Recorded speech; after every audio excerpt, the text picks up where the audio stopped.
रात के 10 बज चुके हैं और मैं हूं आप सभी का अपना शावेज़ मलिक और हाज़िर हूं आप लोगों के सामने फिर से एक क्राइम की कहानी को लेके, एक क्राइम की घटना को लेके।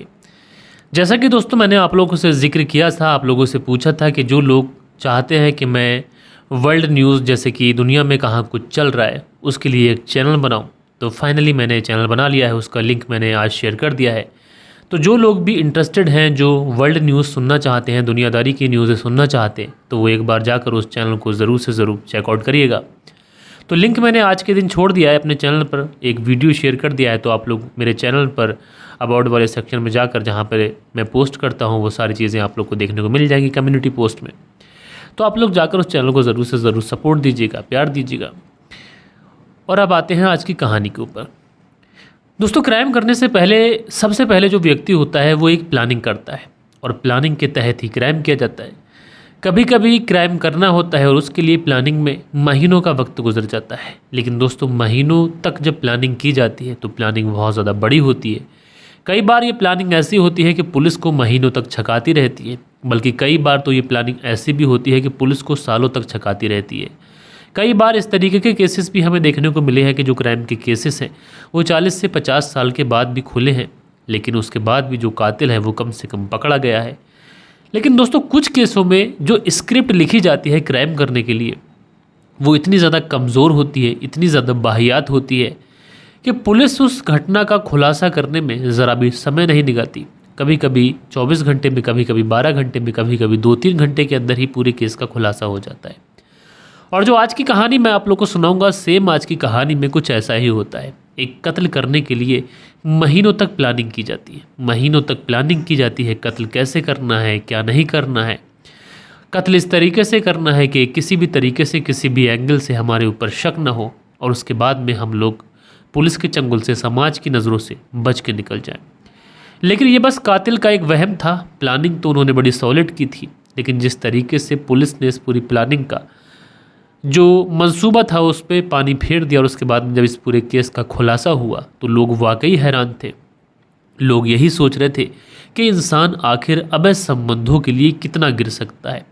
तो पूरी कहानी सिलसिलेवार तरीके से आप लोग को सुनाऊंगा, बस आप लोग इस वीडियो में अंत तक बने रहिएगा। दरअसल बात करें दोस्तों आज की कहानी की, तो आज की कहानी की शुरुआत होती है मध्य प्रदेश से। और मध्य प्रदेश में एक ज़िला लगता है बहरानपुर। इसी बरहानपुर में एक थाना लगता है शाहपुर थाना, और इसी में एक गांव पड़ता है लाल पड़ाव गांव। और इसी लाल पड़ाव गांव के अंदर एक परिवार रहता है। इस परिवार में जो परिवार के मुखिया है उनका नाम है राम मरकंडे, जिनके 2 बेटे हैं। बड़ा बेटा सिद्धू, जिसकी उम्र 35 साल के आसपास है। छोटा बेटा जो होता है इसका नाम होता है ईश्वरी प्रसाद, जिसकी उम्र लगभग 25 साल के आसपास होती है। जो सिद्धू है इसकी शादी हो चुकी है, 35 साल उम्र है, इसकी शादी हो चुकी है। इसकी पत्नी का जो नाम है काजल है। इसलिए जो सारी चीज़ें थी इस परिवार में ठीक ठाक चल रही थी। जो परिवार था खुशी खुशी था। हालांकि ज़्यादा पैसे नहीं थे परिवार में, लेकिन उसके बावजूद भी ये जो परिवार था किसी भी तरीके से दुखी नहीं था। परिवार में खुशियाँ थी। परिवार में 3 लोग काम करने वाले थे। राम मरकंडे जो कि परिवार के मुखिया थे, वो भी मेहनत मजदूरी किया करते थे। 2 बेटे थे, जिसका नाम, पहले बेटे का नाम सिद्धू, उम्र 35 साल, शादी हो चुकी थी, ये भी मेहनत मजदूरी किया करते थे। छोटा बेटा जिसका नाम ईश्वरी प्रसाद, उसकी उम्र 25 साल के आसपास थी, वो भी मेहनत मजदूरी किया करता था। यानी 3 लोग कमाने वाले थे और 2 लोग खाने वाले थे। एक राम मरकंडे की पत्नी यानी कि सिद्धू की माँ और एक सिद्धू की पत्नी। इसी तरीके से सारी चीज़ें ठीक चल रही होती हैं। लेकिन एक दिन सिद्धू अपनी पत्नी से बात कर रहा होता है कि उसे कुछ पैसों की ज़रूरत है। अगर कहीं से पैसे मिल जाते तो उसका इस तरीके से एक काम था वो चल जाता। हालांकि कुछ समय में हम लोग पैसे लौटा देंगे। तो उसके बाद में सिद्धू की जो पत्नी होती है वो अपनी बहन को कॉल करती है। बहन से कहती है कि जो जीजा जी हैं उनसे मेरी बात करा दीजिए, यानी सिद्धू के साड़ू। उनसे बात करती है। बात करने के बाद में कहती है कि मेरे जो पति हैं सिद्धू, उनको 50,000 रुपये की बहुत ज़्यादा सख्त ज़रूरत है। अगर तुम 50,000 रुपये का बंदोबस्त हमें कर दो तो बहुत जल्द ही हम तुम्हारे पैसे लौटा देंगे। तो जो सिद्धू के साड़ू होते हैं वो कहते हैं कि ठीक है, कल को तुम अपने पति को लेके आ जाना और उसके बाद में पैसे ले जाना, जब तुम्हारी मर्जी हो तब लौटा देना। अब जो सिद्धू होता है जिसकी उम्र 35 साल है, अपनी पत्नी को लेता है काजल को। उसके बाद में एक गांव पड़ता है जसोदी गांव, यहीं पर इसके साड़ू का घर था, यहीं पर रहा करते थे। तारीख होती है 10 जनवरी साल 2022।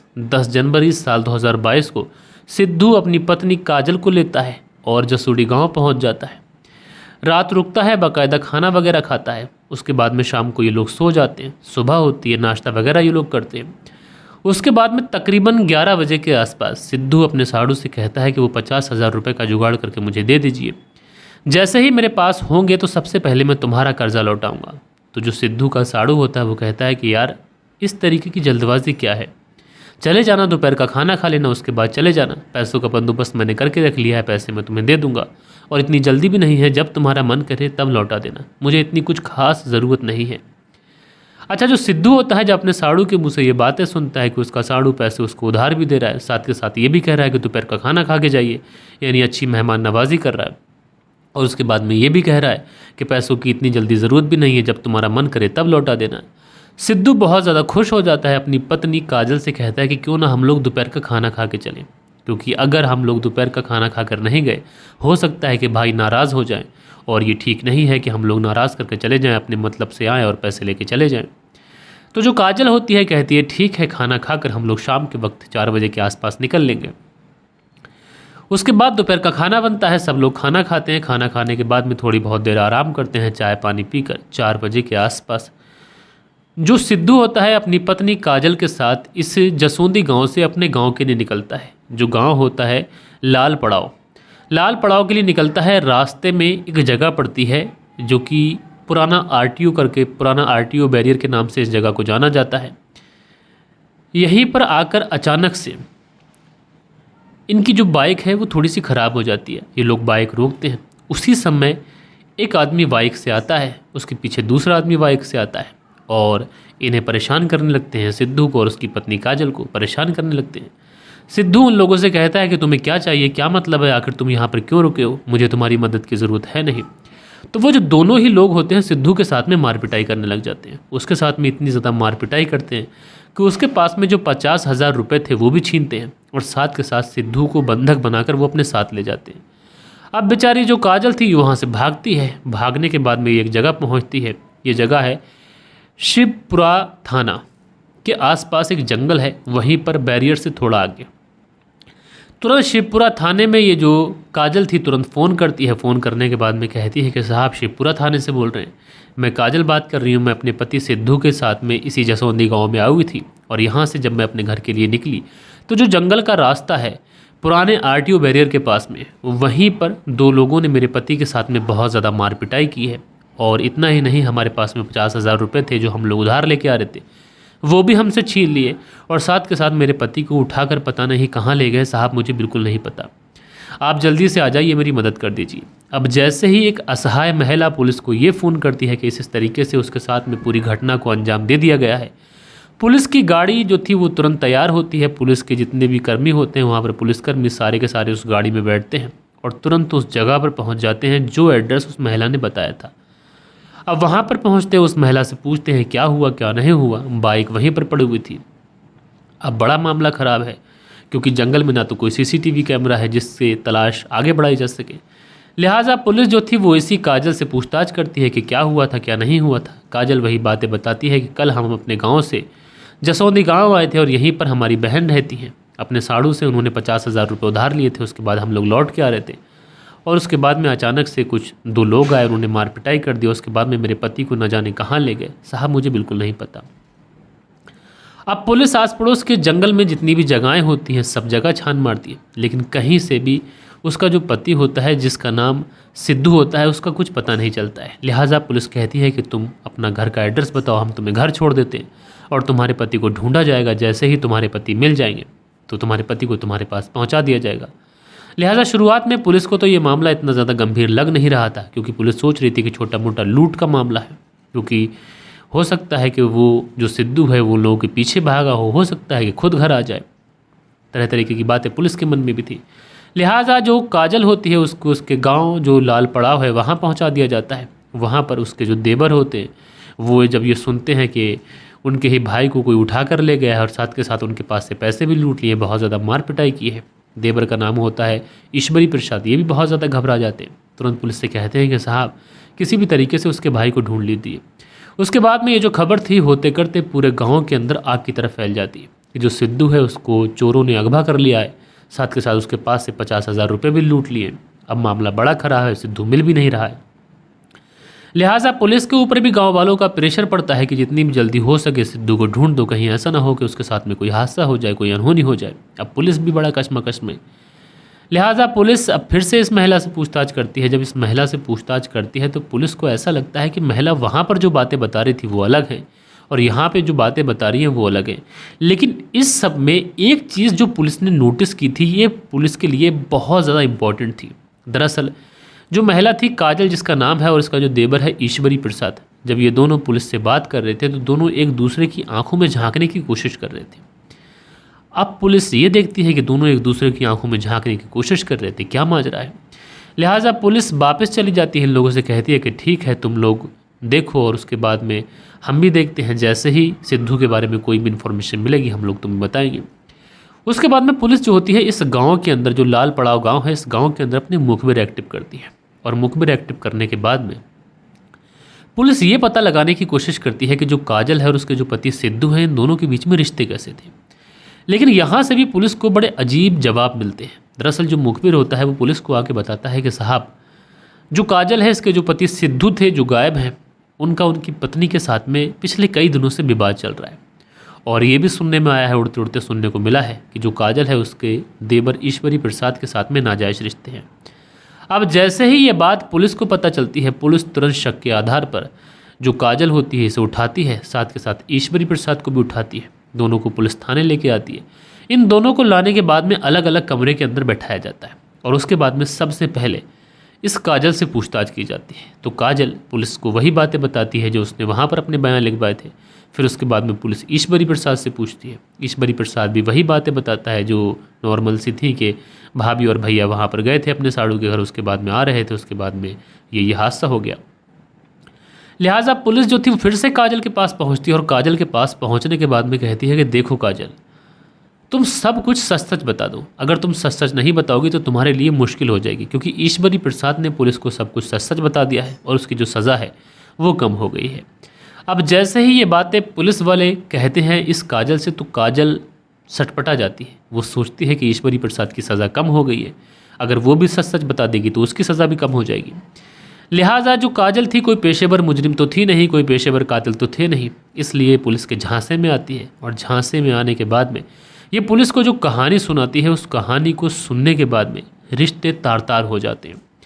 दरअसल काजल बताती है कि अब से 5 साल पहले उसकी शादी उसके पति सिद्धू से हुई थी।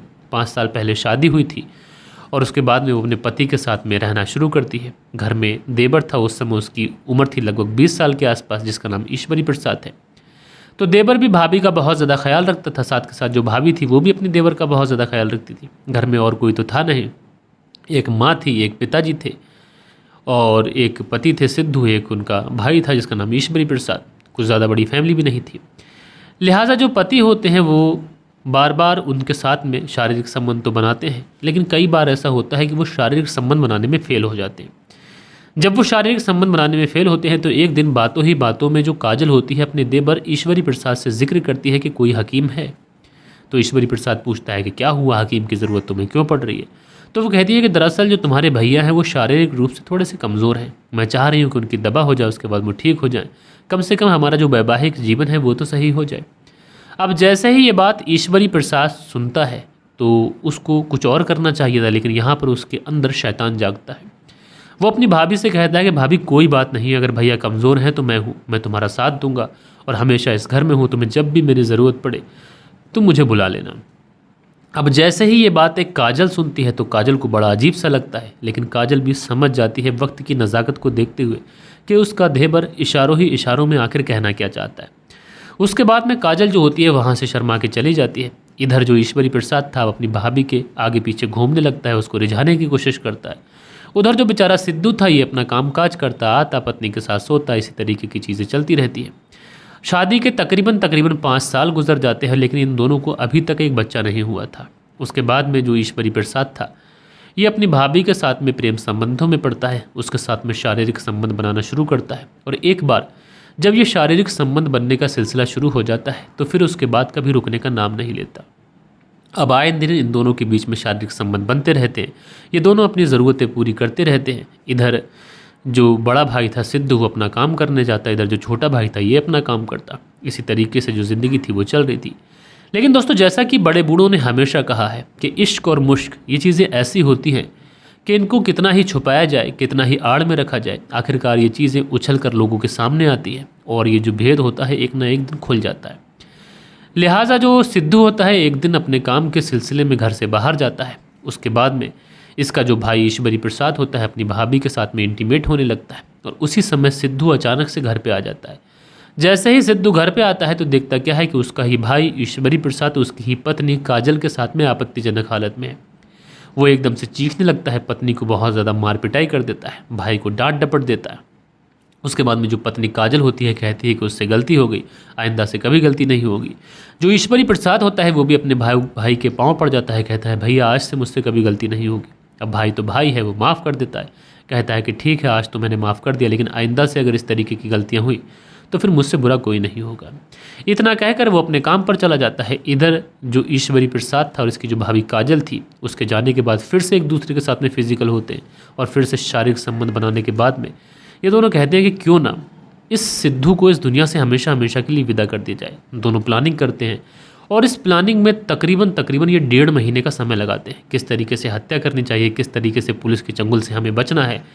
तो उसके बाद में जो सिद्धू की पत्नी होती है जिसका नाम काजल होता है वो कहती है कि मैं अपने पति से कहूँगी कि मेरे जो बहन है उसके यहाँ चलो और मेरे जीजू से कुछ पैसे लेने के चलना है। रास्ते में जब हम लोग आ रहे होंगे उसके बाद तुम आ जाना, मैं लूटपाट का कुछ केस दिखा दूंगी और रास्ते में ही हम लोग हत्या कर देंगे। उसके बाद में 10 जनवरी साल 2022 को सिद्धू अपनी पत्नी काजल के साथ में अपने साड़ू जो कि जसोदी गांव में रहते थे उनके घर जाता है, खाना वगैरह खाता है, रात को रुकता है, दोपहर का खाना खाकर वहाँ से 50,000 रुपये लेकर निकला होता है। रास्ते में पत्नी एक ढाबे पर मोटरसाइकिल रुकवाती है और ये दोनों मिलकर खूब ज़्यादा शराब पीते हैं। उसके बाद में थोड़ी दूर चलते हैं, पत्नी फिर से कहती है कि चलो शराब पीते हैं। इस बार पत्नी शराब नहीं पीती है लेकिन सिद्धू को और ज़्यादा शराब पिलाई जाती है। सिद्धू नशे में चूर हो चुका था। उसके बाद में ये लोग पुराने आरटीओ बैरियर के पास पहुंचते हैं। उससे पहले ही एक जंगल का रास्ता है, वहीं पर गाड़ी रुकवा देती है पेशाब के बहाने कि मुझे पेशाब आया है। और उसके बाद में जो सिद्धू होता है बेचारा मोटरसाइकिल रोक लेता है कि उसी समय जो ईश्वरी प्रसाद होता है ये पीछे से मोटरसाइकिल से आता है और जो काजल थी ये भी उसके साथ आती है और दोनों मिलकर इस सिद्धू की गला दबाकर हत्या कर देते हैं। हत्या करने के बाद में इसके शव को झाड़ियों में छुपाकर ये लोग वहाँ से 9-2-11 हो जाते हैं और जो काजल थी ये थोड़ी दूर जाकर पुलिस को फ़ोन कर देती है कि इस तरीके से लूटपाट हो गई है, मेरे पति को वो लोग उठा कर ले गए। लिहाजा पुलिस इस ईश्वरी प्रसाद को अपने साथ लेती है, उस जगह पर पहुंचती है जहां पर इसने डेड बॉडी छुपाई थी। डेड बॉडी को बरामद किया जाता है, पोस्टमार्टम के लिए भेजा जाता है। इधर इन दोनों को गिरफ्तार कर जेल भेजा जाता है। लेकिन जब ये पूरा केस हुआ उसके बाद में जब पुलिस ने इस पूरे केस का खुलासा किया तो लोग वाकई हैरान थे कि एक भाई और एक पत्नी इतनी ज़्यादा दरिंदगी, इतनी ज़्यादा निर्दयी कैसे हो सकते हैं कि अपने अवैध संबंधों के लिए किसी की जान ले लें। और दोस्तों ये एक ऐसी कहानी थी जिससे मानवता शर्मसार होती हुई दिखाई पड़ी है। आप लोग इस पूरी कहानी के अंदर सबसे ज़्यादा कसूरवार किसे मानते हैं? सिद्धू को कि उसने अपनी पत्नी अपनी भाई को एक बार जब इस तरीके से देख लिया था तो उसने माफ़ कर दिया, बल्कि उसको इस बात में या पंचायत बिठाना चाहिए थी या पुलिस के पास जाना चाहिए था, या फिर सिद्धू ने सही किया था, घर की बात थी, घर में दबा के रखना चाहिए थी, या फिर जो ईश्वरी प्रसाद है उसने अपने भाई के जो खूनी रिश्ता होता है उस रिश्ते की परवाह ना करते हुए अपने भाभी के साथ में आपत्तिजनक हालत में शारीरिक संबंध बनाए तो वो कसूरवार है, या फिर खुद काजल जिसने अपने देवर के साथ में इस तरीके के संबंध बनाए। आप लोग जिसे भी कसूरवार मानते हैं एक बार कमेंट्स करके ज़रूर से ज़रूर बताइएगा और ज़रूर लिखिएगा कि आप लोगों में से कितने लोग हमारे उस चैनल पर विजिट किया है जो वर्ल्ड न्यूज़ वाला है और कितने लोगों ने उस चैनल को सब्सक्राइब किया है। कमेंट्स करके ज़रूर से ज़रूर बताइएगा। और कल के दिन आप लोग के कुछ कमेंट्स भी आए हैं, वक्त होता है कि आप लोग के कमेंट्स पढ़ लिए जाएँ। सो दोस्तों हमारे चैनल पर जो कल के दिन कमेंट्स आए थे इसमें पहला कमेंट्स है जक्कोक करके आईडी है, लिखते हैं शाबिज़ भाई अपनी स्पीड बढ़ाओ और 15 मिनट्स के जो प्रोग्राम है उसको 15 मिनट्स कर दो, बार बार एक ही अल्फाज रिपीट मत करो, और भी काम होते हैं भाई हमको। तो जक्कोक जी भाई यूट्यूब ये ऑप्शन देता है कि आप वीडियो की स्पीड बढ़ाकर उसको देख सकते हैं, क्योंकि मैं अगर स्पीड बढ़ाऊँगा तो कहानी सुनने में मज़ा नहीं आएगा। उसके बाद में सुरेंद्र शर्मा है, लिखते हैं नमस्ते मलिक भाई साहब, नाइस स्टोरी, सुरेंद्र कुमार, श्री विजयनगर राजस्थान से, तो आपका बहुत बहुत शुक्रिया। सोनिया है, लिखते हैं सर आपकी स्टोरी बहुत यूनिक होती है एंड बहुत ही अच्छी होती है, तो सोनिया जी बहन आपका बहुत बहुत शुक्रिया। उसके बाद में SS प्रेमू करके आईडी है, लिखते हैं मलिक भाई 8 बजे ही वीडियो अपलोड किया करें, ज़्यादा इंतज़ार नहीं किया जाता। तो SS प्रोम्यूस जी, क्या होता है कि 10 बजे मुझे ऐसा लगता है कि सब लोग लेट उठ जाते हैं, उसके बाद में खाना खाकर वीडियो को आराम से सुनते हैं, इसलिए 10 बजे डालते हैं। उसके बाद में उत्तम लाल हैं, लिखते हैं शावेज़ भाई नमस्कार, मैं आपकी कहानी रोज़ सुनता हूँ, बहुत ही बढ़िया लगती है। उत्तम लाल, ज़िला प्रयागराज, उत्तर प्रदेश से। तो उत्तम राज जी, आपका बहुत बहुत शुक्रिया उत्तम लाल जी, आप प्रयागराज उत्तर प्रदेश से हमारी कहानी सुनते हैं, शुक्रिया। इकरा इमरान जी हैं, लिखती हैं नाइस, और आपके जो कमेंट्स हैं दम पदम छोटे होते चले जा रहे हैं। तो इकरा इमरान जी वजह ज़रूर बताइएगा। उसके बाद में आपको आलोक करके आईडी है, लिखते हैं नाइस स्टोरी सर, तो भाई आपका शुक्रिया। मुकेश शर्मा है, लिखते हैं नमस्कार मलिक भाई साहब, माधुरी ने सरासर मूर्खता की है, बिना बात परिवार को बर्बाद किया, सिवा इसके कि अंजाम उसका जो बुरा है वो बहुत ही बुरा होता है। रिजवान अंसारी हैं, लिखते हैं वेरी नाइस स्टोरी, शुक्रिया। अनिल कुमार हैं, लिखते हैं nice story, Anil Kumar America से कहानी सुनते हैं। देव कुमार जी लिखते हैं nice story, happy Diwali in advance all family members. तो देव कुमार जी, आपको भी दिवाली बहुत बहुत मुबारक हो, आपका शुक्रिया कमेंट्स किया। लाइक अब्बास हैं, लिखते हैं अस्सलाम वालेकुम शावेज़ भाई, नाइस स्टोरी। बागपत यूपी से कहानी सुनते हैं, तो लाइक अब्बास जी आपका शुक्रिया। सुनील त्यागी जी हैं, दोनों पति पत्नी कहानी सुनते हैं, बुलंदशहर से सुनते हैं, तो आपका शुक्रिया। खुशी कुमारी हैं, लिखते हैं मैं आपकी कहानी डेली सुनता हूँ पर कमेंट्स नहीं करता था, लेकिन आज से कमेंट्स करूँगा। तो खुशी कुमारी भाई, आपका नाम जो हो वो लिखिएगा, क्योंकि आप लिखते हैं कि कमेंट्स करा करूँगा, तो आप डेफिनेटली कोई जेंट्स हैं, तो आप अपना नाम लिखिएगा, क्योंकि आपकी आईडी जो है वो किसी लेडीज़ के नाम से है। खैर, आपका शुक्रिया। सो सैड करके लिखते हैं USA से कहानी सुनते हैं, इनका नाम है मोहम्मद हमीदुल्लाह, तो भाई मोहम्मद हमीदुल्लाह आपका शुक्रिया। अब्दुल अली हैं, लिखते हैं स्पीड बढ़ाओ सर, सऊदी वाले सब चाहते हैं।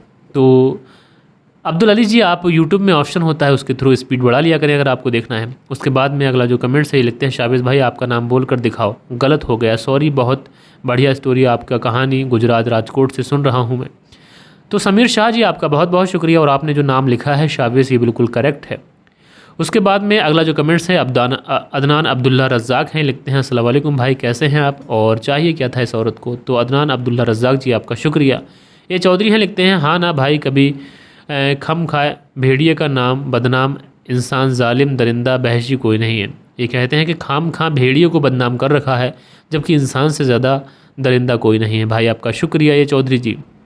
अब्दुल अली हैं, लिखते हैं अस्सलाम वालेकुम, मेरा नाम अब्दुल अली है, फरीदाबाद से मैं कहानी सुनता हूँ, इसमें दोस्त की गलती है, उसने इतना भरोसा करके उसका नंबर दिया और उसने उसका गलत फ़ायदा उठाया। बहुत अच्छी बात कही आपने, शुक्रिया। उसके बाद में अगला जो कमेंट्स है ये लिखते हैं दी बैरिस्टर करके, लिखते हैं हर क्राइम के पीछे लड़की ही क्यों होती है, लड़की ही नहीं होती, कुछ क्राइम के पीछे लड़के भी होते हैं, बुज़ुर्ग भी होते हैं।